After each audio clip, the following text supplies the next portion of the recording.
The man known to history as King Edward VIII of the United Kingdom and Emperor of India was born on the 23rd of June 1894 at White Lodge, Richmond Park, in Surrey, England. His father was George, the eldest son of Edward, Prince of Wales, the son and heir of Queen Victoria of Britain. As Victoria was into her mid-70s by the time young Edward was born in 1894, it was clear that her son, the future Edward VII, Prince of Wales and Edward's grandfather, would soon succeed her. That would place the young Edward as second in line to the throne when it occurred, which it soon did when Victoria died in January 1901. Young Edward's mother was Mary of Teck, the daughter of the Duke of Teck, a senior German. Between them, George and Mary had 6 children, 5 boys and 1 girl. Edward was the eldest, but nearly as consequential as the years went by was the next eldest child, a boy named Albert after his great-grandfather, Victoria's long-deceased husband, over whose death she had never fully recovered. Edward's full name was Edward Albert Christian George Andrew Patrick David, and during his youth he was always referred to within the family as David. Edward was raised from his very youngest years as a future king. He would no doubt not ascend to the throne for several decades, but accidental deaths and illnesses had created a situation where a person in line to the throne in the way Edward was could sometimes ascend at a very young age. His parents were aloof and somewhat gruff in their parenting methods, but it was not a wholly unhappy household, though Edward grew to become wary of his father's angry outbursts about relatively unimportant issues. He later stated in his memoirs that he felt unloved, and his childhood experiences seem to have inculcated in him a desire to avoid having children in later life, which he never would. More broadly, Edward became known for having an easy charm in his younger years, which allowed him to mix freely with members of different classes, though his intellect was hardly prodigious. In these younger years, he and his siblings were largely educated at home at York Cottage at Sandringham and at Frogmore near Windsor Castle. As he entered his teenage years, Prince Edward was sent to the Naval College at Osborne on the Isle of Wight. This was a virtually identical training to that which his father had undertaken in his younger years, and which indeed has remained a staple of royal princes ever since. Despite being an heir to the throne, Edward was not overly protected and experienced some bullying in his youth in the Navy. Otherwise, his upbringing was somewhat limited. He was not trained to develop his mind or become a significant scholar in the same way in which his forebears in the 17th or 18th centuries might have been. As a result, he grew up with an intellectually limited worldview. This limited intellectual development was all the more concerning when, in May 1910, with the death of his grandfather, his father became king, and so Edward became heir to the throne at the age of 15. According to tradition, he was soon given the title of Prince of Wales, and despite still being a teenager, was quickly drawn into public life. The occasional appearances at public events were interspersed throughout the early 1910s with studies at the University of Oxford, which his father had decided Edward should attend. However, Edward proved an indifferent student, and when turmoil struck Europe towards the end of his time there, he was glad of the distraction. In the summer of 1914, war descended across Europe. It had been brewing for decades as the rise of a united Germany in the 1870s had destabilized the balance of power in Central Europe and created a major rival to Britain. Other issues, such as rivalry for colonial possessions in Africa and fervent nationalist sentiment in the Balkans, where the Empire of Austria-Hungary and the Russian Empire were rivals to secure control over the collapsing Ottoman Empire, had compounded matters. In the end, it was a regional crisis here. In the summer of 1914, the assassination of the heir to the Austro-Hungarian Empire, Archduke Franz Ferdinand, by a Serb nationalist, which lit the match that ignited the war. In the final days of July and the first week of August, Britain, France and Russia went to war with Germany and the Austro-Hungarian Empire. The major front for the British for the duration of what soon became known as the First World War was in northern France, where the British and French were soon bogged down in attritional trench warfare with the Germans. As part of the effort by the royal family to show solidarity with the millions of British men who were now being conscripted into the military and sent to fight in France, Prince Edward and others were assigned to serve as officers in the army. Edward was commissioned into the Grenadier Guards in the last days of July 1914 and took to military service very well, finding that he enjoyed the camaraderie in ways which his studies had not fulfilled him. However, his wartime experience can hardly be said to have been authentic. Neither Edward nor any other senior members of the royal family or major noble lines could be placed in harm's way where they might be captured or killed. As such, for much of the next 4 years he was effectively chaperoned by his fellow soldiers in roles across northern France. Some of these were tokenistic, such as when he was sent as a sort of royal ambassador to meet with French generals, but when he appeared to inspect British army camps on the Western Front, it is understood to have genuinely improved morale on the front. Here was a prince and a member of the royal family actively showing up to do his own military service. Indeed, on 1 or 2 occasions, despite the extensive precautions taken, Edward did find himself in danger during the war, notably when his chauffeur was killed by exploding artillery and his car crashed in northern France.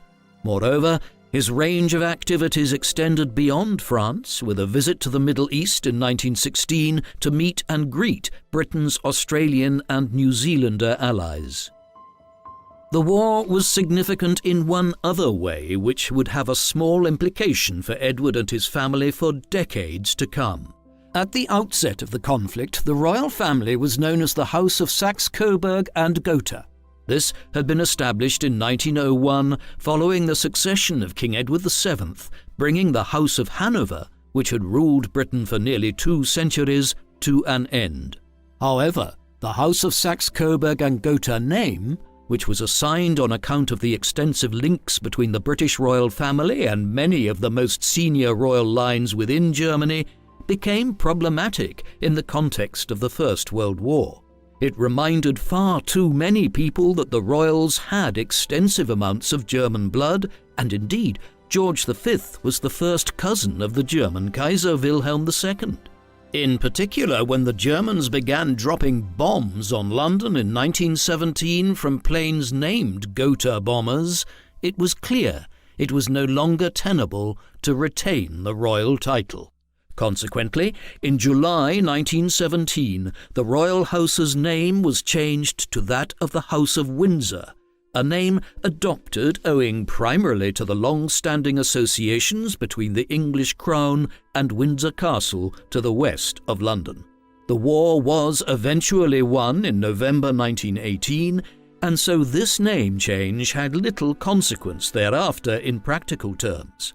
But the new Windsor name would become associated intimately with Edward in due course. The end of the war opened up the issue of Edward marrying and fathering an heir to secure the line of succession. However, Edward's father, unlike most other previous monarchs, was open to allowing Edward to decide his marital affairs for himself, and the British public were more keen by the late 1910s and 1920s that some form of mutual affection should play a part in the selection of a future queen by the prince. Edward was not in any rush either. Rather, as the bloodshed of the 1910s gave way to the economic boom and social excesses of the 1920s, Edward became a regular attender at London nightclubs and dance halls where an entourage attached themselves to the future king. He also began an affair with Winifred Dudley Ward, who was already married with 2 small children to William Dudley Ward, the grandson of Lord Esher in the British nobility. Eventually, Ward divorced her husband, and the affair became extremely serious in the 1920s, although Edward did also see several other women intermittently throughout these years. However, the relationship with Ward would never result in marriage, even after she divorced her first husband, and it was eventually ended by Edward in 1934. This penchant for the high life and Edward's complicated love life had created concerns within the government and amongst the royals themselves during the 1920s. Compounding this was what was perceived as Edward's quasi-egalitarian manners and habits. During his time in military service during the war, the prince had become used to trying to find common ground with the rank-and-file soldiers, and he continued his efforts to do so during royal visits abroad to Canada and other regions in the 1920s. His easy manner with ordinary people would be viewed positively in a member of the royal family today, but in the interwar period, nearly a century ago, the royals, senior politicians, and the nobles of the realm looked at this disapprovingly. Moreover, many looked at Edward as a monarch who might try to exercise too much political independence when he became king, rather than a figure who would carry out the ceremonial duties of being monarch, which was effectively what the monarchy had been in England since the early 18th century. Thus, already by the late 1920s, there was growing concern about the prince's behaviour and attitudes within senior political circles, ones which were no doubt expressed in private when King George developed a serious illness which lasted for several months in 1928 and 1929. He recovered and would reign for several more years, but there were worrying signs of a clash between his successor and the political realm in years to come. In the early 1930s, Edward met the woman who would determine the course of the remainder of his life. Wallis Simpson was an American socialite from Pennsylvania who was born as Bessie Wallis Warfield. 2 years Edward's junior, she had grown up in Baltimore, and she and her mother had been supported by wealthy extended family members after her father died during her youth. In 1916, she had married Earl Winfield Spencer Jr., an American Air Force pilot. It was a fractious marriage, and while it lasted over a decade, long before they eventually divorced in 1927, the pair had spent extended periods of time apart. The following year, Wallis married Ernest Simpson, an American by birth who had developed extended business connections in Britain. As a result of his business dealings, the Simpsons were largely living in England by the early 1930s, where Wallis was moving in high society circles. Much of their social ascent was a mirage, though, and Ernest Simpson's business affairs had run into serious trouble following the Wall Street crash of 1929 and the Great Depression which followed. This undoubtedly placed some strain on his and Wallis's marriage in the early 1930s, around the time that she was first introduced to Prince Edward. 1934 was a pivotal year in the development of the relationship between the prince and Wallis Simpson. That year, he decided to end his sporadic affairs with Freda Dudley Ward and other mistresses such as Lady Furness. Curiously enough, his fascination with Mrs. Simpson seems to have derived from her being the more dominant individual within the relationship. Edward maintained a childlike personality throughout his adult life, and Simpson, as so many reports of the mid-1930s would assert, seemed to have the prince completely under her thumb. For his part, Edward was clearly besotted by her, and it seems evident that by 1934 or 1935 he had determined to marry her and for Simpson to become queen consort one day. There were early signs that this would not prove possible, though. When Edward introduced his American lover to his father and mother, they were not impressed, and indeed, there were even special branch police assigned to monitor the couple's movements from 1935 onwards. There were two major issues at hand, the first being the fact that Simpson was a divorcee, and on religious and moral grounds it would be disapproved of for the future King of England to marry such a woman and for her to become queen. Simpson's American background and reports that she had excessive influence over Edward were also paramount in the minds of worried observers in the mid-1930s. The question of who would become Queen Consort became a pressing one before too long. On the 20th of January 1936, at 70 years of age, King George V died, and Edward was proclaimed as King Edward VIII the following day. At first, there were positive signs. George V had been an ill man for many years, and his chronic respiratory problems had often taken from his ability to serve as monarch. Moreover, he was perceived in the public eye as an antiquated figure, one who belonged more to the world of the late 19th century than the new emerging world of the interwar period. This public enthusiasm for a new monarch after a long reign ends was not an entirely unusual feature of British political life, but in Edward's case, it would prove unfounded. The new king seems to have given almost no thought to how he would reign when he succeeded his father. Nevertheless, it quickly became clear that Edward was the polar opposite of his father inasmuch as he had very little interest in the actual affairs of state. Ministers would present him with documents and state papers which he would give almost no attention to. Rather, he seemed to be content to carry on his life much as he had before, including maintaining an active social schedule in London. Within weeks, many at Westminster and elsewhere were troubled by what they saw. Edward's distracted nature was all the more worrying because when George V died, it was a moment of some considerable difficulty in world politics. The legacy of the First World War was immense. In Eastern Europe, the Russian Revolution had broken out in 1917 and resulted, after many years of civil war, in the emergence of the Soviet Union as a major world power, one which was ideologically opposed to nations like Britain. In the Far East, the Empire of Japan was ascendant as the dominant power there, and several years earlier, in 1931, had begun aggressively expanding on the Asian mainland by conquering the Chinese province of Manchuria. In Western Europe, Spain was about to descend into a vicious civil war after years of instability, whilst elsewhere on the continent, fascist regimes and authoritarian governments had seized power in countries like Italy, Austria, and Hungary. Compounding the growth of extremist politics was the economic crisis, which began in 1929 with the Wall Street crash and which resulted in years of profound economic depression in the early 1930s. In this landscape, Britain was a bastion of relative stability.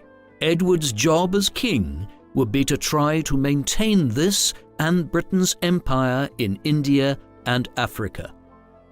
However, of all the problems which were confronting Europe, none was as great as that posed by Germany. The country had been left demoralized and destabilized by the terms of the Treaty of Versailles, which had been imposed on the country by Britain and France in 1919.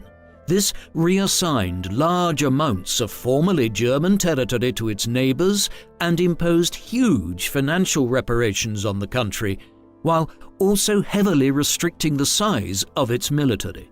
Nevertheless, after several years of crisis in the late 1910s and early 1920s, the German Republic had entered a period of relative stability in the mid-1920s and was the cultural center of the continent. But the economic crisis of the late 1920s and early 1930s hit Germany particularly badly. As it did, an extremist party, the National Socialist German Workers' Party, or Nazis, led by Adolf Hitler, managed to claim power early in 1933 after years of electoral gains. They soon turned Germany into a one-party dictatorship and, in the 12 months prior to Edward's accession, had begun aggressively rearming in contravention of the Treaty of Versailles. One might have expected that Edward's reign would be characterized by opposition to Nazi aggression, but events were quickly to ensure that the reign was brief and Edward was soon cozying up to the Germans in ways which have cast a shadow over his entire life ever since. Edward was known to sympathize with elements of the Nazi regime in Germany, an issue which would create untold controversy before too long, but the more pressing issue in the first months of his reign was that of his relationship with Mrs. Simpson. At first, it was not clear how much difficulty this would create, but when the foreign newspapers began covering the new king's holiday on a yacht on the Mediterranean with Simpson shortly into his reign, unease began to emerge amongst government ministers in London. When it then became clear that Wallis Simpson was in the latter stages of finalising the divorce from her second husband, the government of Prime Minister Stanley Baldwin had to begin to take a stance on matters. Baldwin was not naturally inclined to be interventionist on matters of this kind. He was often seen to be a vacillating Prime Minister who delayed making major decisions to an excessive degree. Additionally, he personally liked Edward and was not overly enthusiastic about interceding with him on the matter of his possible marriage. He prevaricated for as long as possible, but eventually he requested to see the king on the 20th of October 1936, possibly on account of having learned some days beforehand of Wallis's intentions to finally divorce her long-suffering husband. When they met on the 20th of October, Baldwin informed the king that an embargo on press reports of the new monarch, which was legally enforced at the time following a new coronation, was about to expire. Once it was, it would become impossible to prevent the newspapers and the wider public speculating massively on the king's relationship with Mrs. Simpson and whether he intended to marry her after she divorced. Accordingly, he advised the king that Wallis should avoid finalising her divorce in the immediate term and absent herself from Britain for some time until the matter could be more thoroughly debated by all the relevant parties. The king fobbed Baldwin off, arguing that Wallis's marital status was a private matter, when clearly her divorce would have profound implications for British public life if she then went on to marry the king. Things spiralled from there. A week later, on the 27th of October, Wallis obtained her divorce, though she would not be free to marry again for over 6 months, given the laws at the time. A week later, Edward, who had not yet been crowned as plans were still being made for his coronation, opened a new parliament. Unbeknownst to him, the government had already contacted his brother, the Duke of York, with a view to preparing him for the possibility of succeeding his brother if the issue of the divorce led to him having to abdicate. Baldwin met with the king again on the 16th of November. At this audience, Edward admitted to a senior member of the government for the first time that he intended to marry Wallis the following summer, once it became legally possible to do so. By that time, Baldwin's government had begun canvassing opinions from both within Britain and the Dominion states, which were still ruled as part of the British Empire. These indicated that there would be strong hostility to the idea of a monarch taking as his queen a woman who was twice divorced, primarily on religious and moral grounds. Baldwin was also aware that organisations such as the Church of England would be especially hostile within Britain itself.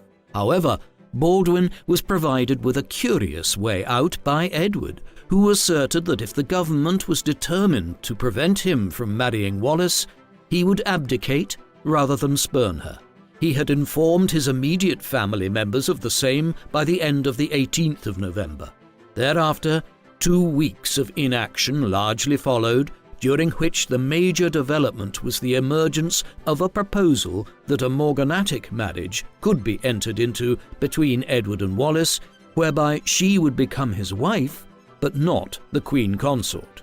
This, however, would have required a parliamentary decree and would open the monarchy up to extensive debate in Parliament, a development which nobody welcomed either within the government or in the royal family. The conclusion to the growing constitutional crisis was swift when it came. Baldwin began consulting the cabinet and the secretaries of the dominions in the last days of November, and by early December it was clear that nobody was in favour of Edward continuing as king if he married Wallis. Moreover, press silence was crumbling by then, and discussion of the matter was becoming widespread. On the 3rd of December, Wallis temporarily left for France to avoid overt press speculation. Yet this did little to allay Baldwin's government, who were now insisting that Edward needed to abdicate the throne if he was set on marrying Simpson.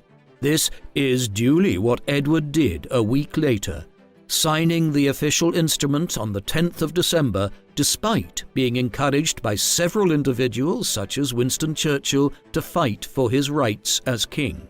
King Edward VIII abdicated his position as monarch on the 11th of December 1936. At 327 days, it was the shortest reign of any English monarch since the late 15th century. Edward's speech to the nation, in which he declared that he was renouncing his crown of his own volition in order to marry the woman he loved, and had not been coerced into his actions by the government, was something of a high point for Edward, one which was perceived as being dignified and statesmanlike. The years that followed would not see a repetition of such behaviour. There remained the final issue of what title the former king and his soon-to-be wife would bear.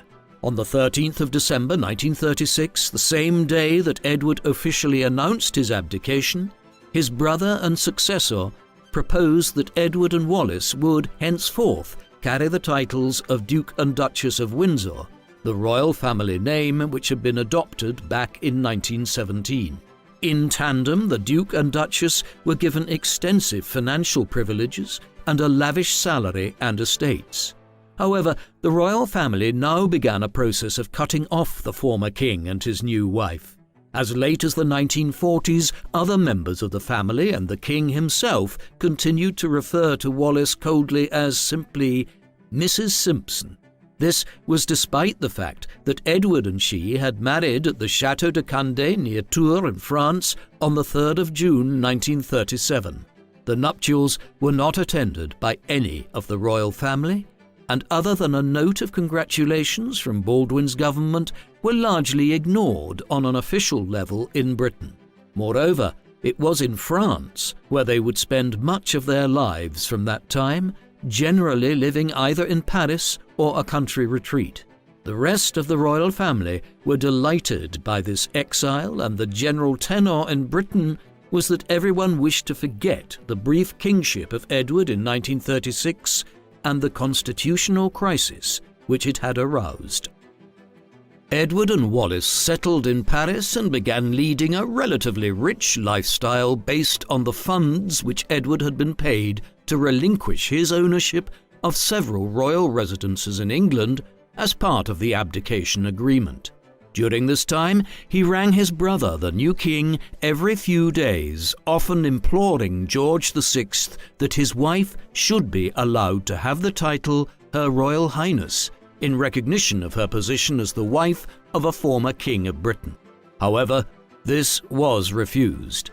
The concern in London being that Wallis would continue to use such a title at some future date, even if she divorced Edward.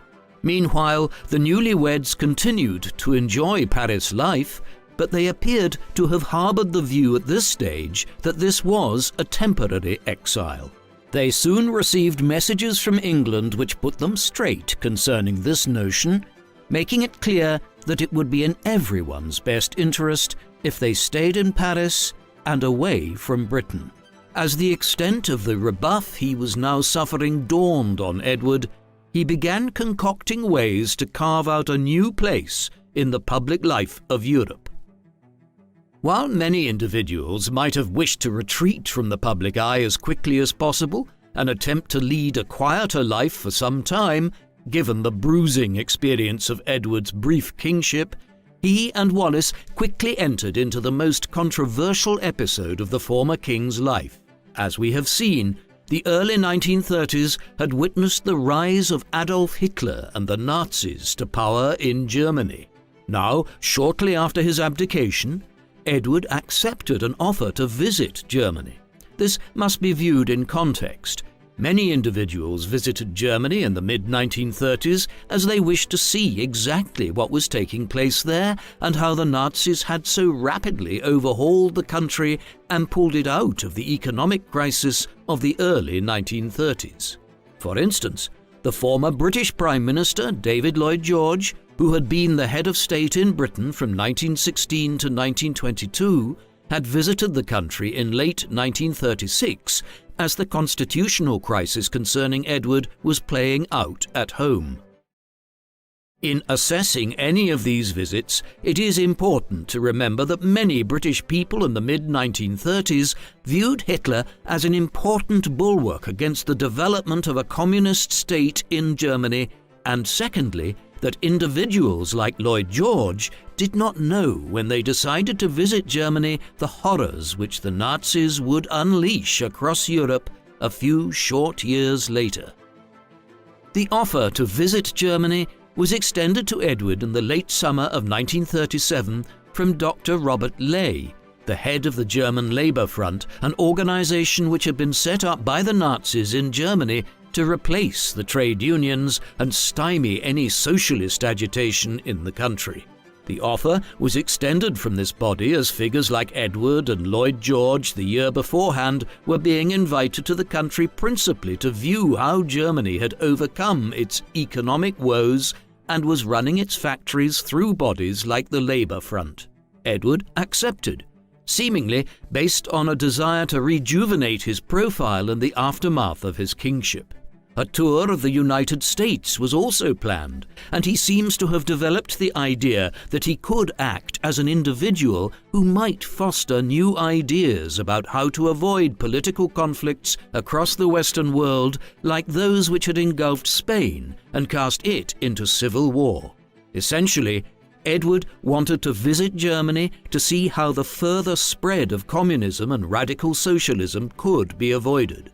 Thus, by the early autumn of 1937, he had accepted the offer, and news of the impending visit was relayed to the British ambassador in Berlin, George Ogilvy Forbes.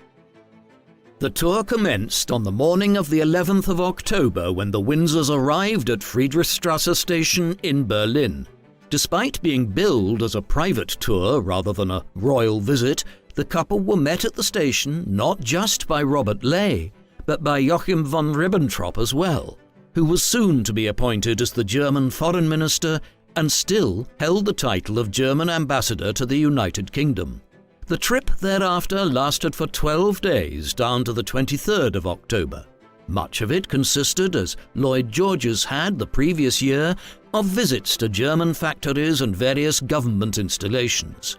These went from the mundane, such as a tour of a light bulb factory, to the sinister, notably a trip to a newly built concentration camp which the Windsors were admittedly deceived as to its true purpose. Other visits included ones to Hitler Youth Academies and factories belonging to major German companies like Krupp's. The dominant theme throughout was to present an image of efficient German industry with well-run factories, a nation that had returned to work after the economic difficulties of the early 1930s, and happy and enthusiastic workers. There were also considerable efforts made to highlight Britain's cultural closeness to Germany, with the two nations' national anthems being played whenever Edward and Wallis arrived at a factory or academy. The goal throughout was to impress on the couple that Germany was a model for how to prevent the spread of radical socialism on the continent, and that the Nazis were natural allies of the British. Throughout their visit, the Windsors met with several of the most senior members of the Nazi regime. For instance, on their first evening in Berlin, the couple were brought to dinner at Horsch's, a popular haunt of the Nazi senior leadership in the capital, by von Ribbentrop, along with the German architect and later Minister of Armaments, Albert Speer, and the Minister of Propaganda, Joseph Goebbels, and his wife, Magda. More controversially, Edward and Wallis met Hermann Göring, the head of the newly formed German Air Force and Hitler's second-in-command, at his hunting estate outside Berlin on the 14th of October. This included a meeting in Göring's study where the Nazi minister had a map of Central Europe on the wall, one which depicted Austria as forming part of a Nazi-controlled Greater Germany. Despite the implication that Germany intended to take over an independent neighbour before long, Edward did not raise any objections. When this was combined with news of the Duke and Duchess visiting armaments factories where German tanks, armoured vehicles and submarines were clearly being constructed, and Edward's offering of the Nazi salute to many officials during the trip, it is not difficult to see how concerns arose surrounding it and endured thereafter.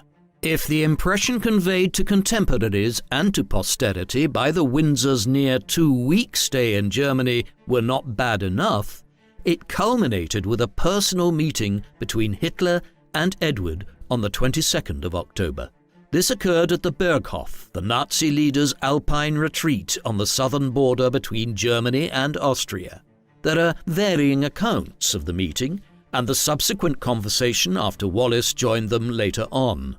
For instance, some suggest it was a rather insignificant meeting with social niceties expressed, some vague feelings of amity between the German and British nations swapped, and compliments exchanged, followed by tea.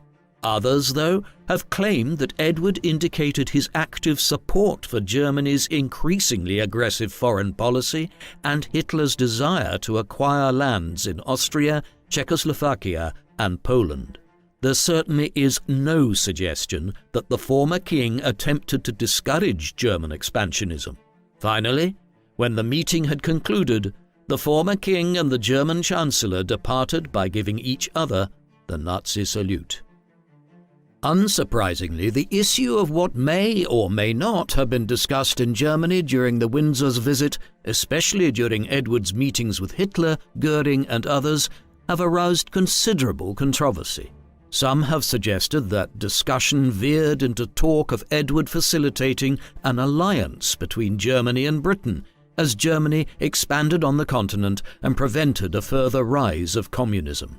These theories have been fueled by the fact that the minutes of the meeting between Hitler and Edward on the 22nd of October were subsequently destroyed. What did they contain that warranted their destruction? Other evidence is open to interpretation.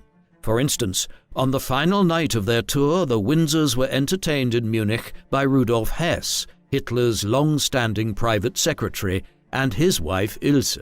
At one point, Rudolf and Edward disappeared for about an hour, leaving behind their interpreters and all other staff. An hour later, they were found upstairs. Rudolf was allegedly showing Edward his collection of model ships, but was he really? Or was something more sinister being discussed? While there is extensive disagreement amongst historians about the trip, what has been universally accepted by biographers of Edward and historians of the royals in the mid-20th century is that it demonstrated a startling lack of judgment on the former king's part, one which has forever shrouded his life in ignominy. And it didn't just end when the Windsors departed from Germany on the 23rd of October 1937. As we will see, fresh rumours and concerns abounded during the Second World War, ones which Edward and Wallis did nothing to dispel. Following their trip to Germany, Edward and Wallis returned to Paris, where they rented a mansion on the Boulevard Suchet, in which they lived in the late 1930s. As they were settling there, the Germans were intensifying their aggression on the world stage. Already, during their visit to Germany in 1937, Hitler had been applying ever greater pressure on Austria to force it into a political union with Berlin. The Anschluss, creating a Greater Germany was finally achieved in March 1938 in violation of the Versailles Treaty. Within weeks, Hitler was pressing the case for the annexation of the Sudetenland, a part of western Czechoslovakia with a largely ethnic German population.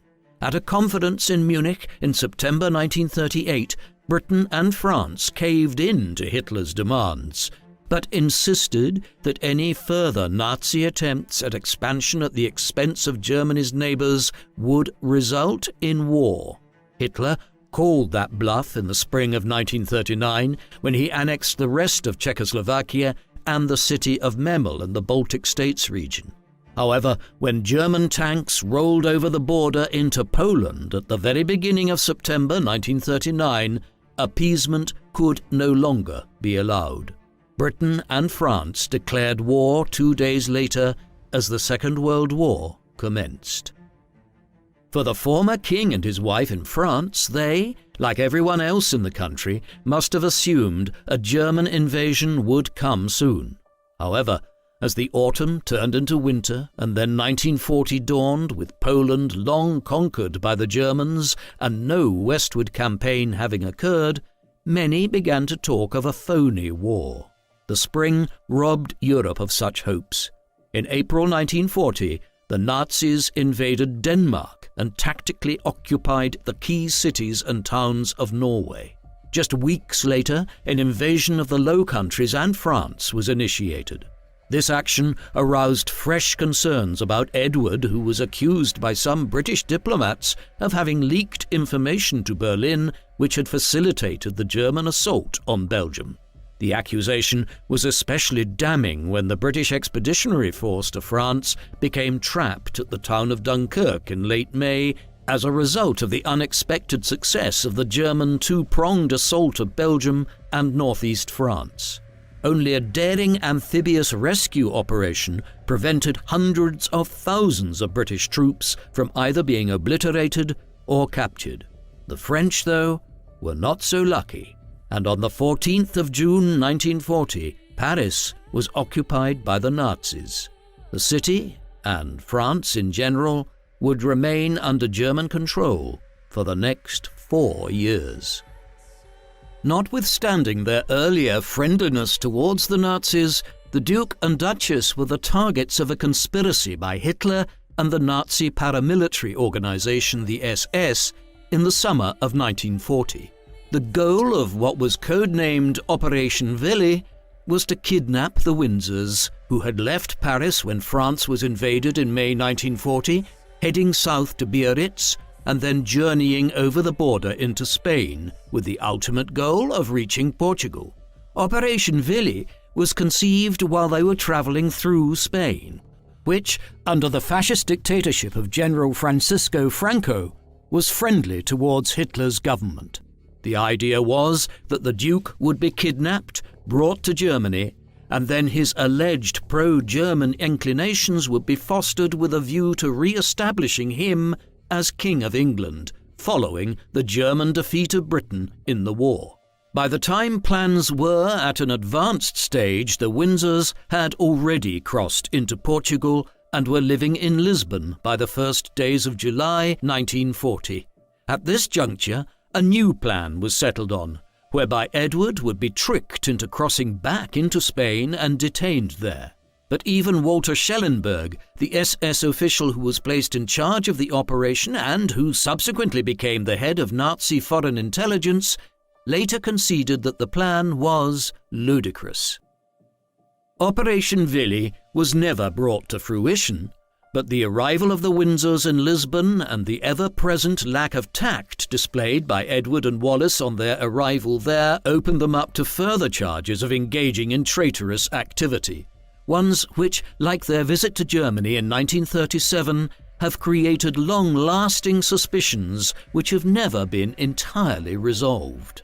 The Windsors had apparently elected to make their way to Spain and Portugal in May 1940 owing to anxieties about their diminished status in Britain and certain tax burdens which would fall on them if they returned home. Back in Britain, this failure to return to England looked very bad, and the new Prime Minister, Winston Churchill, looked at it particularly disapprovingly. Matters only became more suspicious when the Windsors arrived in Portugal and promptly accepted an offer to stay in the home of Ricardo Espírito Santo, a Portuguese banker who had extensive business connections in Germany and who was suspected of having sufficient contacts with Hitler and the Nazis that MI6, the British intelligence service, had opened a file on him. Perhaps Edward and Wallis were unaware of this, but it seems unlikely, and in accepting the offer to stay with Santo, the former king was either involved in talks with Santo or else was acting in an incredibly irresponsible manner, one which almost guaranteed that his loyalty would be questioned. Yet, there was worse still. Recent research has revealed that while he was in Portugal, Edward promoted the idea through Ricardo Espírito Santo that the Nazis should, quote, bomb Britain into peace.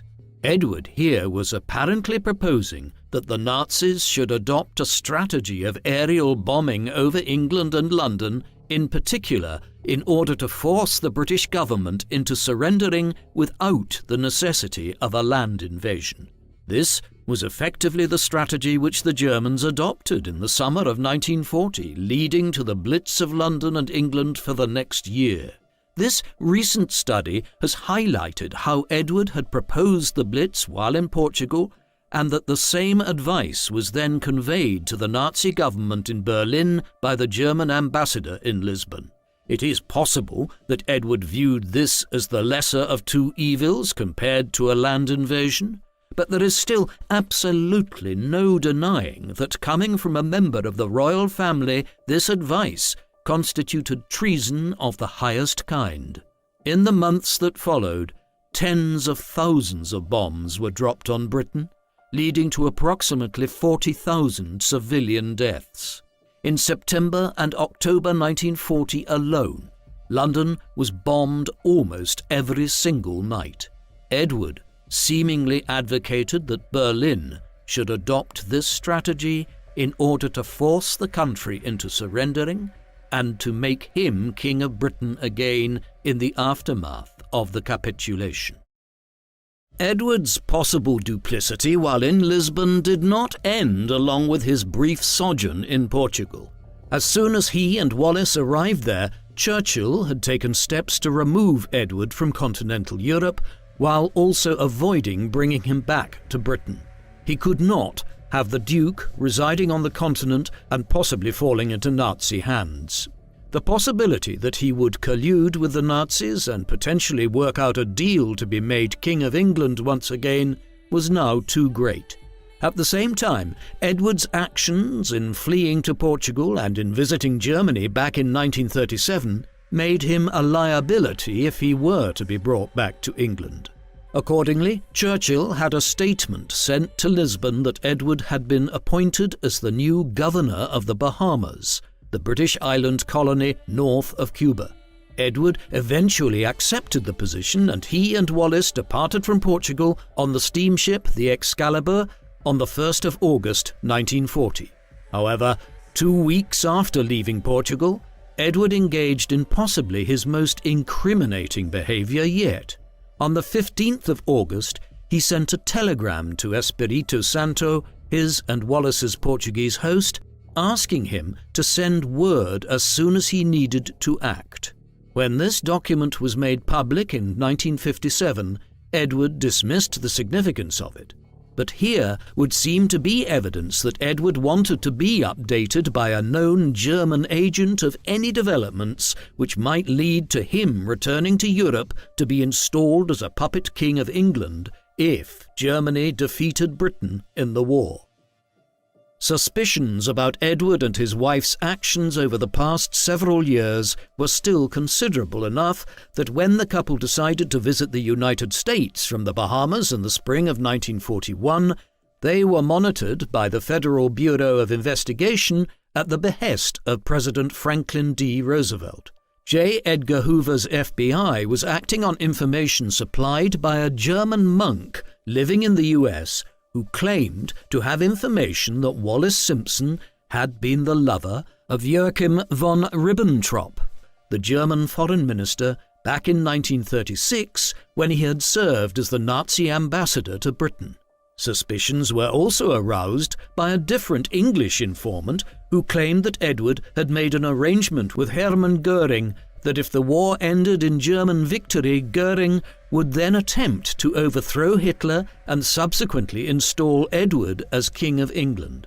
How much of any of this was based on solid information, and how much was just the wild imaginings of FBI informants is very difficult to know, but it is indicative of the concern which attached itself to Edward and Wallis during the war years that they were shadowed by FBI agents during this first visit to Florida from the Bahamas in 1941, and again on several further occasions after the US entered the war in December 1941. We may never be able to disentangle fact from fiction when it comes to Edward's dealings with the Nazis, but we can be sure of one thing. Any plot which he might have been engaged in did not materialize. Instead, Edward and Wallis spent the period from the autumn of 1940 through to the end of the war in 1945 largely ensconced in the Bahamas, a region which Edward dismissively referred to as a third-rate colony. He was contemptuous of the natives, whom he viewed as racially inferior to their colonial overlords, and as a consequence might have been the worst individual imaginable to have been charged with quietening serious riots over low wages across the islands, which occurred in the summer of 1942. However, Edward handled these diplomatically and, as governor of the island, introduced a policy of poor relief and public works to try to both develop the islands and assuage ill will against Crown rule. Nevertheless, he and Wallis were eager to leave what they considered to be a colonial backwater to which they had been banished, and in mid-March 1945, months before the war ended, the former king resigned his commission as governor of the island archipelago. While Edward and Wallis spent their time in the Bahamas and being trailed in the US by FBI agents, the war effort began to turn against the Germans. Hitler had decided to suspend efforts to conquer Britain late in 1940 and instead turned his attention towards the Soviet Union. A massive invasion, the largest in the history of warfare, was initiated in the summer of 1941. That winter, the German Third Reich reached its greatest extent as German troops reached Moscow and Leningrad. But they failed to take the cities, and by 1942, Russian resistance had turned the war into stalemate on the Eastern Front. Thereafter, Germany's position collapsed gradually as resources ran out. The US entry into the war late in 1941 began to have an impact, and the infinitely superior manpower of the Soviet Union became the deciding factor on the Eastern Front. By the summer of 1943, the Russians were pushing the Germans back towards Poland and Ukraine, and the Western Allies successfully opened a new front in southern Italy. By the time the Western Front was opened in the summer of 1944 by the Western Allies in France, it was really a matter of who would reach Berlin first, the Soviets from the east or the British and Americans from the west. In the end, it was the Russians, with the Western Allies occupying western and southern Germany. The war came to an end in early May 1945, days after Hitler killed himself in Berlin. In the immediate aftermath of the war, despite the many unanswered questions which still hung over Edward's conduct both in the years leading up to the war and during it, he was not overtly criticised within the British press. Nevertheless, there was a clear desire for both he and Wallis to resume the arrangement which had been in place in the late 1930s. They would return to France and live there, rather than in Britain, where their presence could be problematic. However, even when they had settled again in Paris as Europe was being rebuilt, another issue arose which allowed Edward to begin scheming once again. His brother, King George VI, was suffering ill health at a relatively young age owing to his chronic smoking. The possibility of his having to step aside or dying was already acute by the mid-1940s. From afar, Edward engaged in a correspondence with individuals in England in which he suggested that he could return to Britain and potentially serve as regent for his young niece, Princess Elizabeth, whom he claimed would otherwise fall under the influence of her Mountbatten in-laws. The scheme never came to anything, and George would, in any event, live on until 1952, by which time Elizabeth was well into her mid-20s. But it is indicative of the ceaselessly ambitious conniving of Edward that even after the ignominy which followed him in the aftermath of the war had developed, he continued to assess ways of re-entering British public life.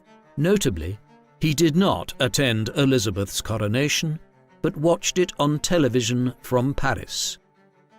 It was, though, to be the last of his forays in this regard. When Elizabeth did succeed and began a long and prosperous reign in 1952, her uncle and his wife resigned themselves to life in Paris. There they became a sort of curious celebrity couple, the former King of Britain and his American wife, who had done so much to unsettle Britain's politics before the war. They hobnobbed with British expats in the city and engaged in France's post-war café society. Meanwhile, Edward supplemented the extensive income they had and financial perks which persisted from the arrangement reached with the British government in the late 1930s by engaging in illegal currency trading. He also took up his pen to author A King's Story, a memoir which was published in 1951 and set out his opposition to the species of liberal politics which were dominating the post-war world in Western Europe and North America. It was also the first book by a former, or indeed sitting, King of England to have been published since 1688. Furthermore, as the early 1950s turned into the mid to late 1950s, they began to visit the United States more frequently, socializing with politicians and celebrities, and even visiting the White House during the presidency of Dwight Eisenhower. As such, they became a celebrity couple of sorts, albeit a curious one, but one which seemed to pose no further danger to the stability of public life back home in Britain.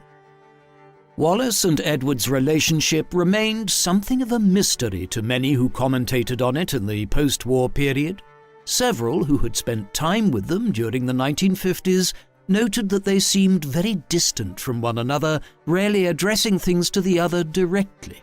It was a strange dynamic for a couple whose relationship had apparently been so intense 20 years earlier that Edward was willing to give up the crown for her. For a while in the mid-1960s, they returned to Britain and spent a considerable amount of time there attending various royal events, which occurred from 1965 onwards, notably the funeral of Princess Marina of Kent, who was Edward's sister-in-law through her marriage to his brother, who somewhat confusingly was also known as George, the same name as his brother the King, who had adopted George as his regnal name, but had been christened Albert.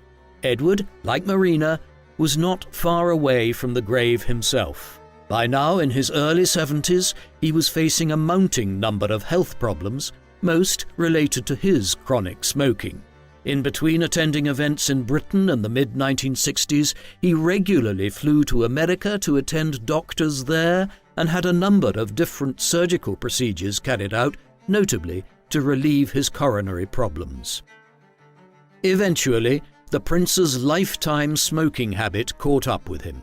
In the early 1970s, throat cancer was diagnosed. It was inoperable and terminal. By this time, he and Wallis had re-ensconced themselves in Paris, but though the former king did not have long left to live, he was able to receive a visit from his niece, Queen Elizabeth II, who fortuitously was on a state visit to France right around that time. Edward died on the 28th of May 1972 in Paris. His body was quickly removed to England, where it lay in state at St. George's Chapel at Windsor Castle rather than at Westminster Hall. Somewhat surprisingly, a large percentage of the British public filed by in the days that followed to pay their last respects to the king who had briefly ruled 3.5 decades earlier. The funeral service was held on the 5th of June in the presence of Queen Elizabeth, the royal family, and Wallis Simpson. Thereafter, he was buried at the Royal Mausoleum at Frogmore. This was perhaps surprising, as there had been considerable speculation over the years as to where in Britain, if at all, Edward would be buried.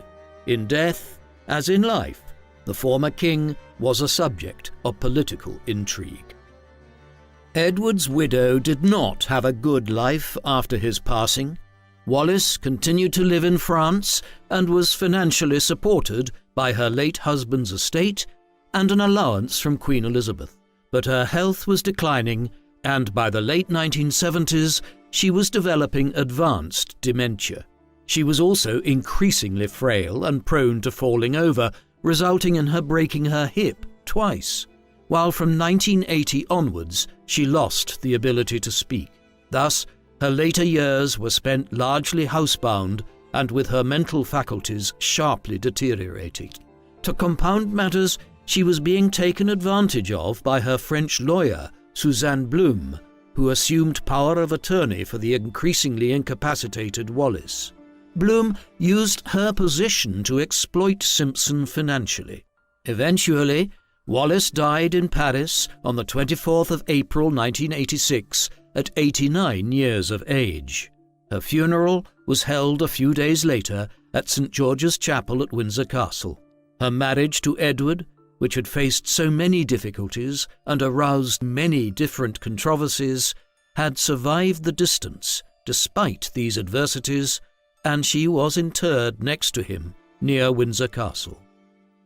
King Edward VIII was one of the most controversial figures in modern British public life. In 1936, he ascended to the throne of Britain and as Emperor of India when he was still a bachelor in his early 40s. However, while unmarried and without an heir, he was still an individual who had a varied love life. And that was the problem. Not only was the new king known for his extensive social life as Prince of Wales in the 1920s and 1930s, but he was also a figure of widespread gossip on account of his numerous dalliances with married women. One of these was problematic from the start of his brief reign. By 1934, Edward had become besotted with Wallis Simpson, an American who had already divorced once and who would need to do so again in order to marry Edward. When it became clear that that is exactly what the pair intended, it became a matter of national controversy. It has been widely debated ever since whether the issue of Simpson being a multiple divorcee was the real reason for Edward being forced to abdicate at the end of 1936, or if he was simply unpopular within political and social circles, and Simpson was used as a means to force him out in favour of the much more respectable George VI. Whatever the reason, the end product was the same. Edward abdicated, making him the shortest reigning monarch in nearly 5 centuries. Had matters rested there, we might look on Edward today as a sympathetic character, one who had the crown stolen from him owing to antiquated views on religion and marital morality which pertained in the 1930s. But what followed tarnished his reputation irreparably. In the autumn of 1937, Edward, who had always harboured sympathies towards the Nazi regime which had emerged in Germany in 1933, undertook a tour of the country, one in which he met with such odious characters as Hermann Goering, Joseph Goebbels, and finally Adolf Hitler himself. There is no doubt Edward was in favour of fascism as a bulwark against socialism in Europe. What conspiracies might have been plotted in 1937 is unclear, but we do know that in 1940, when the Nazis quickly conquered France, Edward and Wallis's adopted home, the couple were involved with Nazi agents across Western Europe in the months that followed. Was Edward plotting to return as King of Britain in a Nazi-dominated Europe? We cannot be sure, but what is perfectly clear is that in acting in the way in which he did, and opening himself up to the aspersions which he did, Edward forever tarnished himself as the possible traitor king. What do you think of King Edward VIII? Do you think he was conspiring as blatantly with Adolf Hitler and the German Nazi Party as many believed? Or was he simply somebody who liked to arouse controversy? Please let us know in the comment section. And in the meantime, thank you very much for watching.